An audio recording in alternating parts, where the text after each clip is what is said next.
എന്തുകൊണ്ട് എമ്പുരാൻ ഇത്രത്തോളം സക്സസ് ആയി? ഏകദേശം 200 കോടിയിൽ മുകളിൽ കളക്ഷൻ വന്നു. മിക്കവരും പറയും ഒരു കോൺട്രവേഴ്സിയായ സബ്ജക്റ്റ് ഓർ ത്രെഡ് ആ പടത്തിനകത്തുള്ളത് കൊണ്ടാണെന്ന്. മറ്റു ചിലർ പറയും ഈ കോൺട്രവേഴ്സിയൊക്കെ പൃഥ്വിരാജിൻ്റെ തന്ത്രമാണെന്ന്. ഏതെങ്കിലും രീതിയിൽ ശരിയാണെങ്കിലും പൂർണ്ണമായും അതിനോടൊന്നും യോജിക്കാൻ കഴിയില്ല. എന്താണെന്ന് നമുക്കറിയാം, ഒരു സിനിമ ആയിക്കോട്ടെ, ഒരു ബിസിനസ് ആയിക്കോട്ടെ, എല്ലാത്തിനും വിജയിക്കണമെങ്കിൽ അതിൻ്റെ പിറകിൽ കൃത്യമായ മാർക്കറ്റിംഗ് സ്ട്രാറ്റജി അല്ലെങ്കിൽ പ്ലാനിങ് ഉണ്ടായിരിക്കണം. ഈയിടെ ഇറങ്ങുന്ന എല്ലാ മൂവീസിലെയും നടീനടന്മാർ അടുത്തുള്ള കോളേജുകളിലും അതുപോലെ ഇവൻറ്റുകൾ സംഘടിപ്പിച്ചും ആ മൂവീനെ പ്രൊമോട്ട് ചെയ്യുന്നുണ്ട്.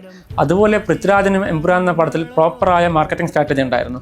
അത് ചിലർ പറയുന്നത് പോലെ പൊളിറ്റിക്കൽ എലമെൻറ്റ് കൊണ്ടാണ് അതുവഴി മാർക്കറ്റ് ചെയ്യാനല്ല, മറിച്ച് ആ ഒരു പൊളിറ്റിക്കൽ എലമെൻറ്റും ഈ പടത്തിന് ബൂസ്റ്റപ്പ് ചെയ്തിട്ടുണ്ട്.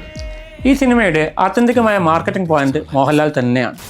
മോഹൻലാലിനെ വെച്ചിട്ടാണ് ഈ പടം മാർക്കറ്റ് ചെയ്തതും ഈ രീതിയിൽ വിജയിക്കാനും കാരണം. രണ്ടാമത് പൃഥ്വിരാജാണ്. പൃഥ്വിരാജിൻ്റെയും മോഹൻലാലിൻ്റെയും കോംബോ ഇവർ കറക്റ്റ് ഈ സിനിമയുടെ മാർക്കറ്റിങ്ങിന് വേണ്ടി യൂസ് ചെയ്തു.